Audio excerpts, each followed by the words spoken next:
ரியாலிட்டியான status என்ன அப்படின்னா, BP hospital ரொம்ப அருமையான ஒரு ஹாஸ்பிட்டல், நல்ல ஒரு எக்ஸ்பீரியன்ஸான டாக்டர். ஆனால் என்ன அப்படின்னா, ஊருப்பட்ட ஹாஸ்பிட்டல் அமைச்சிட்டாங்க.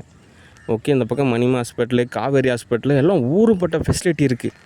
ஓகே, டாக்டர் எக்ஸ்பீரியன்ஸ் தான், ஆனாலும் ஹாஸ்பிட்டல் ஃபெசிலிட்டியா அப்படின்னு தான் எல்லாம் யோசிக்கிறாங்க. ஓகே, அதனால் இதுக்கு மேலே அந்த ஹாஸ்பிட்டல் நிர்வகிக்கிறன்றது நிச்சயமாக சிரமம் தான். ஓகே, இதில் சரி தவறு ப்ளஸ்ஸு மைனஸு அப்படிலாம் கிடையாது. ஒரு நியாயமான ஒரு தீர்வுன்ற மாதிரி தான் நான் தகவல் சொல்கிறேன். ஓகே, அதனால் ஒருவேளை அந்த ஹாஸ்பிட்டலை சீரமைச்சு ஆளுமே அந்தளவுக்கு நிர்வகிக்கிறதுன்றது சிரமம். ஓகேண்ணா, அதோட ஃபெசிலிட்டியான ஹாஸ்பிட்டலாம் நிறைய அமைச்சிட்டாங்க. ஓகே, இன்னும் ஃபெசிலிட்டியான ஹாஸ்பிட்டலாம் இருக்குது.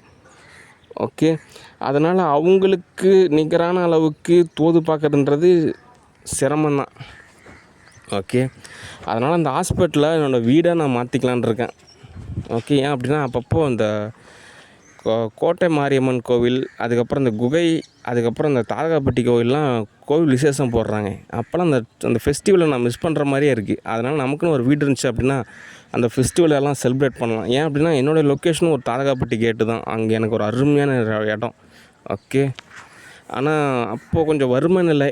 ஆனால் இப்போ அப்படி கிடையாதுல்ல, இப்போ தான் நல்லா சம்பாதிக்க ஆரம்பிச்சிட்டோம். அதனால் தாதகாப்பட்டி கேட்டில் தோது பார்த்துக்கலாம் அப்படின்றனால அந்த பிபி ஹாஸ்பிட்டலில் எல்லாத்தையும் மாற்றிட்டு நான் அப்பப்போ ஸ்டே பண்ணுறதுக்கான ஒரு இடமா நான் அமைச்சிக்கலான் இருக்கேன். ஓகே, அடுத்து அந்த டாக்டர் ஒருத்தர் இருக்கார். அவர் ஒரு எஜுகேஷன் லெவலில் குவாலிஃபைடு. ஓகே, நல்லா ஒரு தரமான ஒரு டாக்டர். ஓகே, ஆனால் அவர் யாரோட பேச்சையுமே கேட்க மாட்டார், என் பேச்சை மட்டும்தான் கேட்பார்.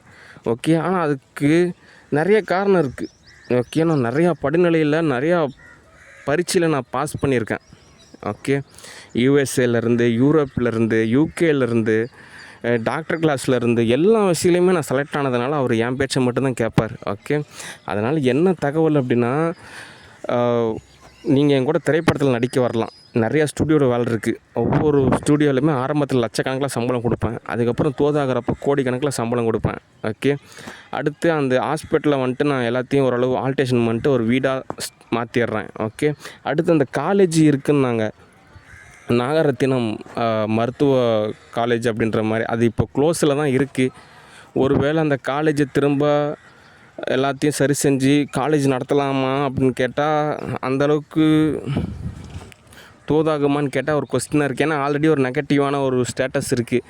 இல்லைங்க அப்படிலாம் இல்லைங்க, இப்போலாம் மாறிட்டோங்க, எல்லாத்தையும் சரியாக அமைச்சிக்கிறேங்க, வந்து படிங்க அப்படின்னு சொன்னாலும் வந்து படிப்பாங்களா அப்படின்னு சொல்லிட்டு ஒரு கொஸ்டினாக இருக்குது.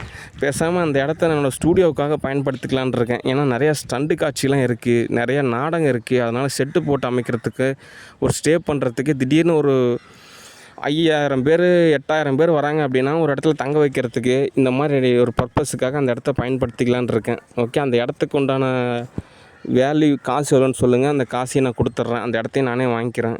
ஓகே, மற்றபடி உங்கள் சன்னுக்கு என்னுடைய நிறைய ஹாஸ்பிட்டல் இருக்குது, அந்த ஹாஸ்பிட்டலில் ஒரு நல்ல வேலை வாங்கி தரேன், நல்ல சம்பளமும். ஓகே, ஹாஸ்பிட்டலில் எந்த பேஷண்ட்டுமே வரல, எந்த வேலையுமே இல்லை அப்படின்னா கூட அவர் ஒரு டெய்லியும் வந்துட்டு அட்டெண்டன்ஸ் அப்படின்ற மாதிரி செயல்பட்டால் கூட போதும், மந்த்தானால் லட்சக்கணக்கில் சம்பளம் தரேன். ஓகே, தோதாகிறப்போ அடுத்தடுத்த படிநிலையில் சம்பளம் சேர்த்து தரேன். ஓகே, இன்னும் நல்லா ஃபெசிலிட்டி இருக்குது அப்படின்னா அப்ராட் கண்ட்ரீஸில் நிறைய ஹாஸ்பிட்டல் இருக்குது. அந்த ஹாஸ்பிட்டலில் கூட நான் சொந்தமாக எல்லாம் வீடு எல்லாம் அமைச்சு அந்த ஹாஸ்பிட்டலில் நான் வேலையை வாங்கி தரேன் அப்ராட் கண்ட்ரீஸில். ஓகே, யூஎஸ்ஏ எனக்கு தோதான ஒரு நாடாக அமைகிறப்போ அங்கேயும் கூட நான் அவருக்கு தேவையான வேலை வாங்கி தரேன். ஓகே, அதனால் உங்களோட தேவையெல்லாம் பூர்த்தி பண்ணுறேன், அதே சமயத்தில் என்னோடய தேவையை பூர்த்தி பண்ணுங்கள். ஓகே, மற்றபடி சந்தேகப்படாதீங்க, உங்களுக்கு உண்டான கேஷ் தரமாக கிடைக்கும். ஓகே, கர்நாடகாவில் உங்களுக்கு உண்டான மதிப்பு உயர்த்தப்படும். ஓகே, அதே சமயத்தில் அந்த ஹாஸ்பிட்டல் பொறுத்த வரைக்கும் இவ்வளோ கலவரத்துலேயும் ஒரு நல்ல விஷயம் அப்படின்றப்போ உண்மையாலுமே ஒரு பாராட்டு தான்.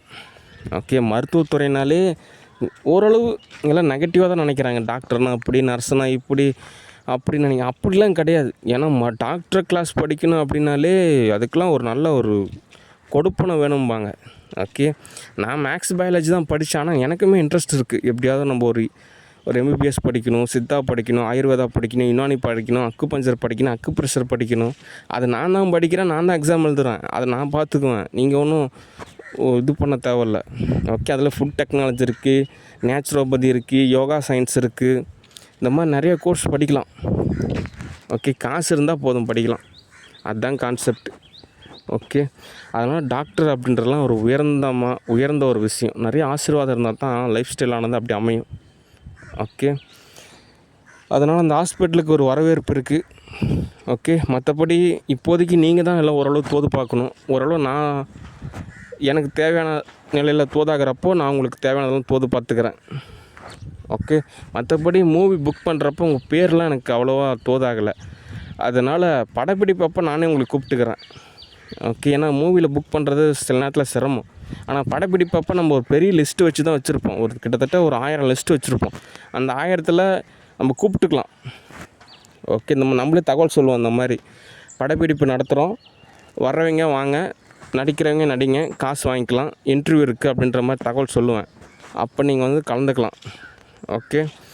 சரி, நன்றி. நான் உங்களை திரும்ப கூப்பிட்றேன். ஓகே. சரி, அடுத்த தகவல் 360 degree studio discussion. 360 degree studio பொறுத்த வரைக்கும் மிகுந்த ஒரு வரவேற்பு இருக்குது. ஓகே. கொரியாவில் அங்கே இருக்கக்கூடிய ஆர்டிஸ்ட்டை விட எனக்கு தான் ப்ரமோட் பண்ணுறாங்க. ஆனால் எனக்கு ஒரு திகில் இருந்துக்கிட்டே இருக்கும். நம்ம பல் இப்படி இருக்குது, முகம் இப்படி இருக்குது, இன்னும் ஆப்ரேஷன் வேறு பண்ணணும், எவ்வளவோ இருக்குது. நம்ம எப்படிங்க போய் கொரியன் ஆக்ட்ரஸு சமமாக நடிக்கிறது? வேணால் ஸ்டண்ட்டு ஓகே, டான்ஸ் ஆடலாம் ஓகே, பாட்டு பாடலாம் கூட ஏதோ ஓகே. மற்றபடி எங்கே ஒரு அழகு அப்படின்ற ஒரு விஷயத்தில் தான் ரொம்ப எனக்கு ஒரு திகிலாக இருக்கும். ஆனால் அவங்கள பொறுத்த வரைக்கும் நீங்கள் ஏன் கவலைப்படுறீங்க, இங்கே நிறைய காஸ்மெட்டிக்ஸ் இருக்குது, நிறைய டெக்னாலஜி இருக்குது, நிறைய விஷயம் இருக்குது அப்படின்றாங்க. அதாவது நீங்கள் தடையாக நினைக்கிறது வந்து இங்கே ஒரு தடையே கிடையாது. அதை நீங்கள் ஈஸியாக சால்வ் பண்ணலாம். ஓகே. இதுக்காக நீங்கள் சர்ஜரிலாம் செய்ய தேவையில்ல. ஒரு இயற்கையான நிலையிலே குணப்படுத்தலான்ற அளவுக்கு அவங்க சொல்கிறாங்க. ஆனால் அவங்க கான்ஃபிடென்ட் லெவல் எனக்கு பிடிச்சிருக்கு. ஆனால் அதே சமயத்தில் எனக்குமே ஒரு கான்ஃபிடென்ட் லெவல் அப்படின்றப்போ நீங்கள் என்னை தோது பார்க்கணும், என்னை மெருகேற்றணும். அப்போ தான் எனக்கு ஒரு கான்ஃபிடென்ட் இருக்கும். அப்போ தான் என்னால் மூவியில் நடிக்கிறதுக்குன்றது எனக்கே தோதாகும். ஓகே. அதனால் 360 டிகிரி ஸ்டூடியோ பொறுத்த வரைக்கும் வரவேற்பு இருக்குது. சரி, நான் உங்களுக்கு கூப்பிட்றேன், அவசரப்படாதீங்க. ஓகே.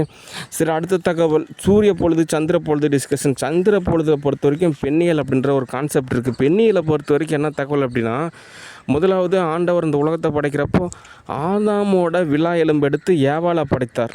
ஏன்னா ஆதாமானது தனியாக இருக்கிறது நல்லதில்லை அப்படின்னு சொல்லிட்டு ஆதாமுக்கு துணையாக தான் ஏவாளை படைத்தாங்களே தவிர ஏவாளுக்கு துணையாக ஆதாமை படைக்க கிடையாது. அதனால் இந்த ஏவாளாக இருக்கக்கூடிய சில நபர்கள் எல்லாமே கடந்து போன நிலையில் நிறைய எரர் படுத்திட்டாங்க. அந்த வகையில் ஒவ்வொரு எரராக சொல்கிறேன். இந்த ஆக்ட்ரஸ் நயன்தாராவை பொறுத்த வரைக்கும் அவங்க ஒரு டிஎம்கே, அது இல்லாமல் நிறைய எரர் இருக்குது. அவங்கள நேரில் சந்தித்தா மட்டும்தான் தீர்வு. மற்றபடி ஒரு நல்ல ஒரு ஆர்டிஸ்ட்டு தான். ஆனால் என்ன, இவங்க சொந்தமாக காசு செலவு பண்ண மாட்டேங்கிறாங்க. ஆனால் நான் என்ன சொல்ல வரேன்னா, டைரக்டராக அப்படின்றத நீங்கள் சரியாக புரிஞ்சுக்கணும். ஸ்டூடியோவில் வேலை நிறையா இருக்குது. நீங்கள் வந்துட்டு கரெக்டாக நடந்துக்கிற மாதிரி இருந்தீங்க அப்படின்னா எக்கச்சக்கமான மூவி இருக்குது. ஈஸியாக நான் எல்லாமே நடிக்க சொல்லித்தருவேன். ஈஸியாக சம்பாதிக்கலாம். ஓகே. நிறைய பிஸ்னஸும் இருக்குது. அந்த பிஸ்னஸை சம்பாதிக்கக்கூடிய ஒரு தொகையை நீங்கள் ஓரளவு டொனேஷனும் கொடுக்கலாம். எந்த எரருமே இல்லாமல் லைஃப்பை ரன் படுத்தலாம். ஆனால் அதுக்கு நீங்கள் ஒற்றுமை வேணும், லொக்கேஷனை மாற்றணும். அதே சமயத்தில் என்னோடய கேரக்டர் ஸ்கெச்சஸை நீங்கள் மெருகேற்றணும். அதுதான் உங்களோட டார்கெட்டாகவே இருக்கணும். என்ன நீங்கள் மெருகேற்றுறது மட்டும்தான் உங்களோட பணியாக இருக்கணும். அப்போ தான் நான் உங்களுக்கு தோது பார்ப்பேன். ஓகே. அதை மற்றபடி நீங்கள் அவ்வளோ சம்பாதிக்கிறீங்க, எவ்வளோ சம்பாதிக்கிறீங்க, அங்கே கடை வச்சுருக்கீங்க, இங்கே கடை வச்சுருக்கீங்க, அதெல்லாம் எனக்கெல்லாம் அனாவசியம். ஓகே. ஏன்னா நானும் நிறைய காசு வச்சுருக்கேன். அப்படின்றப்போ நானும் உங்களை எதிர்பார்க்க மாட்டேன். ஓகே. அதனால் எதுவும் நினச்சிக்காதீங்க. ஓகே. சரி, அடுத்து காவ்யா மாறனை பொறுத்த வரைக்கும் சினிமா இண்டஸ்ட்ரி நாட்டோட. ஏன்னா அப்படின்னா அவங்க ஒரு டிஎம்கே தான் செயல்படுறாங்க. தோதாகாது அது. சரி, ஓகே. பணக்கார பொண்ணு, புத்தி மட்டு, அதனால் நமக்கு தோதாகிறது சிரமம். பொறுமையாக தான் தோதாகும். அடுத்து திலகவதி டிஸ்கஷன். திலகவதியை பொறுத்த வரைக்கும் பயங்கரமான ஒரு வெகுலியாக இருக்குது. ஓகே. கிடக்கிறதெல்லாம் கிடக்கட்டும். திலகவதியை நம்ம பார்த்துட்டு இருந்தோம் அப்படின்னா அதுக்கு சுகமாக இருக்கும். ஆனால் பொழப்பு ஓடாது. ஏன் அப்படின்னா யதார்த்தமான நிலையில் காசு தேவை. ஓகே. எங்கள் சித்தப்பா ஆரம்பத்துலேயே ஒழுங்காக இருந்திருக்கலாம். அதை ஒரு பொண்ணாக மதித்து அப்பப்போ இந்த கொடைக்கானல், ஏற்காடு, ஊட்டின்னு சொல்லிட்டு ட்ராவல் கூட்டிகிட்டு போகலாம் வரலாம்.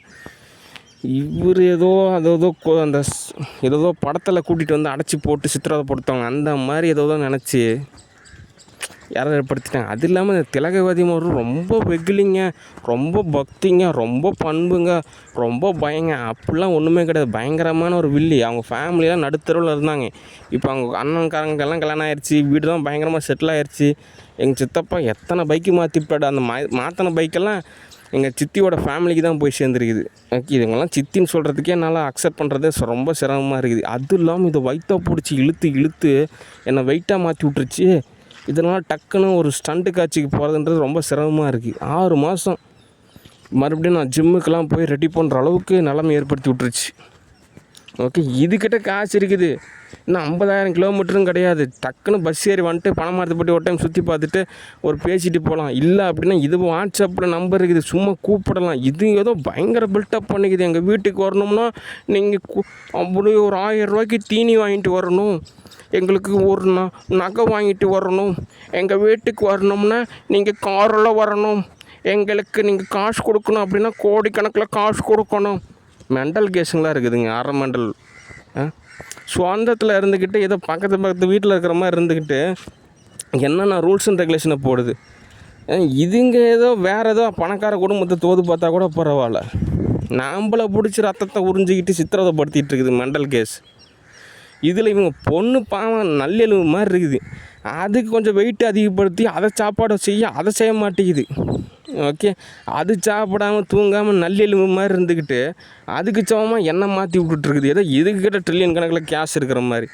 செருப்பாலேயே மண்டையில் அடிக்கணும், அப்போ தான் புத்தி வரும். ஏதோ நான் சம்பாரித்து சரி காப்பாற்றுறேன் அப்படின்னா கூட விட மாட்டேங்கிறாங்க. படிப்பறிவும் கிடையாது, பகுத்தறிவும் கிடையாது, சும்மா வயிற்ற பிடிச்சி இழுத்துக்கிட்டு இதை அப்படியே உணுப்பாக பிழைக்குதாம்மா. ஆரம்பத்தில் சில எரர் இருந்து தான் செஞ்சிச்சு. அது காரணம் இவங்க தான் துன்பத்தை ஏற்படுத்தினாங்க. என்ன பண்ணியிருக்கணும், சொந்தத்தில் இப்படி ஒரு நபர் இருக்கார் அப்படின்னா அவருக்கு காசு செலவு செஞ்சு கல்யாணம் பண்ணியிருக்கணும். நீயே வந்து கல்யாணம் பண்ணு நினச்சா உன் புருஷங்காரன் விடுவானா? அவனை லவ் பண்ணி தான் கல்யாணம் பண்ணிட்டு வந்திருக்கிறான். நீ அவனுக்கு நிராகரிச்சுட்டு என்ன கல்யாணம் பண்ணி திரும்ப நான் அவங்ககிட்ட தான் போய் காசு கேட்கணும். இந்த மாதிரி காசு கொடுங்க, நான் பொழப்பு ஓட்டுறேன் அப்படின்னு. அதனால் கொஞ்சமாவது ஒரு பண்பு நிலை இருக்கணும். அதனால் வயிற்ற பிடிச்சி இழுக்காத, நடந்ததெல்லாம் மறந்துடு. ஓகே, நானே நைட் டைமில் கூப்பிடுவேன், அப்போ மட்டும் வந்தால் போதும். அதுக்கு இன்னொரு உளவியல் ரீதியான காரணம் இருக்குது. ஒரு பெண்ணியலை பொறுத்த வரைக்கும், ஒரு களவியலில் பொறுத்த வரைக்கும் ஒரு ஆணை அடிமைப்படுத்தி போடலாம், எல்லாம் சாதிச்சிடலாம்னு நினைக்கிறாங்க. அப்படிலாம் கிடையாது. அப்படி ஒரு கான்செப்ட் இருந்தது அப்படின்னா யார் ரெட் லைட் ஏரியா நடத்துகிறாங்களோ அவங்க தான் தலைவராக இருந்திருப்பாங்க, அவங்க தான் இந்த உலகத்தையும் ஆட்சி செஞ்சிகிட்டு இருப்பாங்க. ஏன்னா ரெட் லைட் ஏரியாவில் தானே ஆணை பிடிச்செல்லாம் வசப்படுத்தி போடுறாங்க. அப்படின்றப்ப ரெட் லைட் ஏரியா தான் தலைமையகமாக இருந்திருக்கும். ஆனால் அப்படி ஒரு கான்செப்டே இல்லையே, பைபிளில் கூட அப்படி சொல்லலையே. ஆதாமுக்கு துணையாக தான் ஏவலை படைத்தாங்க. அதனால் இந்த ரெட் லைட் ஏரியா வேலையை விட்டுருங்க. ஓகே, சும்மா நம்மளை அடிமைப்படுத்திகிட்டு இருக்காங்க. இது ஏதோ தையல் மிஷின் வாங்கி ஏதோ 500 1000 சம்பாரித்து நமக்கு ஏதோ 100 200 காசு கொடுத்தா பரவாயில்ல. சரியான மெண்டல் கேஸாக இருக்குது. ஓகே, இதுக்கு விளக்கம் சொல்லிகிட்டு இருந்தால் மட்டும் நமக்கு என்ன கூப்பிட்டுனா பிரியாணி சோறாக போட போகுது? அதுவும் ஒன்றும் கிடையாது. எந்த வகையிலுமே தகுதி இல்லாத ஒரு நபரை லவ் அப்படின்ற ஒரு மூஞ்சி முகரம் நல்லா இருக்குன்னு சொல்லிவிட்டு கல்யாணம் பண்ணிட்டு வந்துட்டு நம்மளே பிடிச்சி சித்திரவதைப்படுத்திகிட்டு இருக்காங்க. கொஞ்சம் கூட ஒரு மனசாட்சி இல்லை. இப்படிப்பட்ட நிலையில் தான் ஏற்பட்டுருச்சு. இல்லை அப்படின்னா நிறைய விஷயம் தோது பார்த்துருக்கலாம். ஓகே, அடுத்து கொத்து வேலையை செய்யலாமா தலைவரை அப்படின்னா நல்ல விஷயம் தான், நல்ல வேலை தான். ஆனாலும் ஆன்லைனில் அப்படின்ற ஒரு விஷயத்தில் நான் இருக்கேன். அதனால் எலக்ட்ரானிக்ஸ் தான் எனக்கு தோதாகும். அதாவது இந்த ட்ரிபிள்இ அப்படின்றது தான் எனக்கு தோதாகும். ஏன்னா ஆன்லைனில் கமிட் இல்லாத நபரால் தான் கன்ஸ்ட்ரக்ஷன் ஒர்க் அப்படின்றது தோதாகும். Okay, any time online work இருக்கிறதுனால நான் வந்துட்டு எலக்ட்ரானிக்ஸ் சம்மந்தமான அந்த ட்ரிபிள்இ கோர்ஸ் படிக்கிறது, அது சம்மந்தமான வேலை அப்படின்றது தான் எனக்கு தோதாகும். ஓகே, மற்றபடி கேஷ் கிடைக்கிறப்ப கன்ஸ்ட்ரக்ஷன் கம்பெனி ஆரம்பிப்பேன், நிறையா பேருக்கு வேலை கொடுப்பேன், அதெல்லாம் ஓரளவு தோது பார்த்துக்குவேன். ஓகே, சரி, அவ்வளோதான் தகவல். இந்த பெண்ணியலை பொறுத்த வரைக்கும் எனக்கு காசு தேவை. அதாவது நான் 90 கிட்ஸா இல்லை 2K கிட்ஸ் அப்படின்னு கேட்டிங்கன்னா நான் வந்து 2K கிட்ஸு தான். அது 4K கிட்ஸு மாதிரி அடுத்தடுத்த ஜென்ரேஷன், அதாவது 10,000 வருஷத்துக்கு அப்புறம் உலகம் எப்படி இருக்கும் அந்த மாதிரி. 90s கிட்ஸ் பார்த்திங்கன்னா மாயன். ஓகே, இந்த 90s கிட்ஸுக்கும் 2K கிட்ஸுக்கும் ஓரளவு மத்தியில் பார்த்திங்கன்னா முருகன். நான்லாம் பார்த்திங்கன்னா இப்போ நியூ ஜென்ரேஷன் மாதிரி தான். ஓகே, அதனால் எனக்கு சமமாக நடந்துக்கணும். ஓகே, சும்மா 90s கிட்ஸ் மாதிரியே இருந்தீங்க அப்படின்னா எனக்கு தோதாகாது.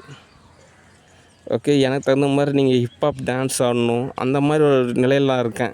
அப்போ தான் எனக்கு ஒரு மோட்டிவேஷனாக இருக்கும். ஓகே, அதனால் கேரக்டர் ஸ்கெட்சஸ் டேமேஜ் பண்ணாமல், சந்தேகப்படாமல், பொறுமையாக பதமாக காத்துருங்க. நானே உங்களுக்கு தோதாக அப்புறம் கூப்பிட்றேன். ஓகே. அடுத்து இந்த சோப்பு நாங்கி தேவையில்லாமல் இன்வால்வ் ஆகாது. ஓகே. நீ ஏதோ ஒரு 10 லட்ச ரூபா காசு ரெடி பண்ணு, உனக்கு தேவையான வசதி ஏற்படுத்துகிறேன்.